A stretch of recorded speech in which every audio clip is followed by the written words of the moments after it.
This has created quite the buzz in the sim racing community. Yes, you're right, I'm speaking about the Gran Turismo movie. Now, is it living up to the expectation? Is this good for sim racing?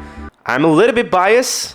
Let's find out why. If you miss a line in the game, you reset. You miss it on the track, you could die.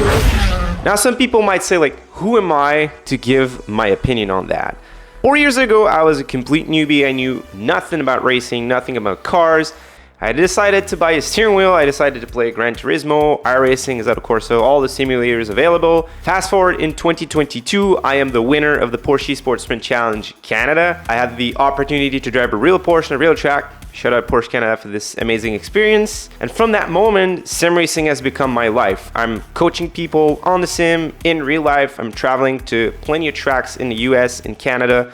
So when this movie came out, I was really excited to see how it would affect the sim racing world. The thing that the movie portrays so well is how people perceive sim racing in general.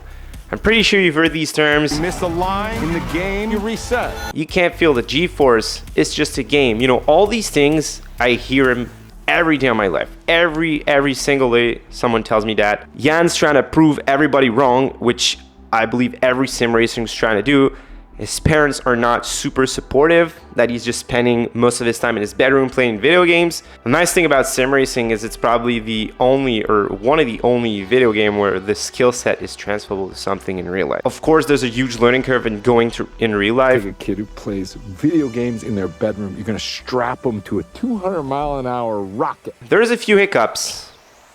Oh yeah, there are some hiccups. Now, I get that it's a blockbuster movie. It needs to hook people in and keep their attention for the whole movie. For a diehard motorsport fan like me, they're actually really easy to spot. I was like, they're trying to make something believable. They're trying to show to the world that sim racing is not a joke. And when you look at the racing scenes, when you look at certain mistakes they've made in the movie, it was a mix between like a true story and Fast and Furious. I wish they would have kept it like a lot more realistic. For example, Jan's helmet was really loose for some reason. Probably there's a microphone that needs to fit in there. The belt wasn't even on the Hans device for a couple of shots. Who overtakes like this? Like, it seems they're just pulling a 7th gear and they gain like 20 kph in a straight line and they get past people. They have like infinite grip around the outside, so like none of that is real. I mean, just try to make it a little bit more believable for people that know motorsports. When they watch it, they're like, okay, like sim racing's not a joke. When Jan was actually competing to get into the GT Academy, like he's making his way through the pack, like most of the overtakes are just like, he seems like he's playing with AI.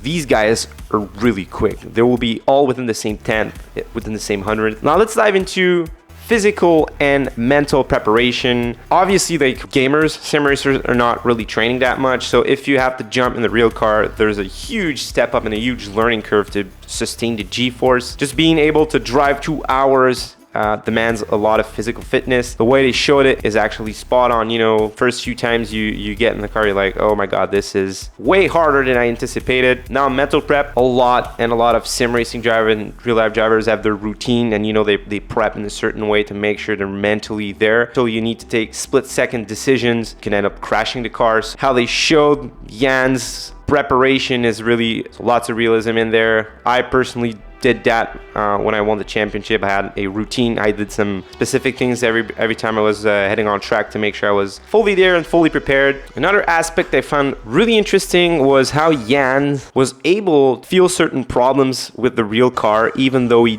didn't really drive that much in real life. In the movie, it was actually really nice that Jan confronted his coach and was like, no, I'm right, there's an issue with the car. Obviously, he was right. This is something that people really don't believe. Like, sim racers are doing so many laps that they probably have more track time than certain real life drivers. Now, I'm not saying it's the exact same thing, but you get the point. Dude, what is your problem? It's part of the game, it's called racing. Now, the real question: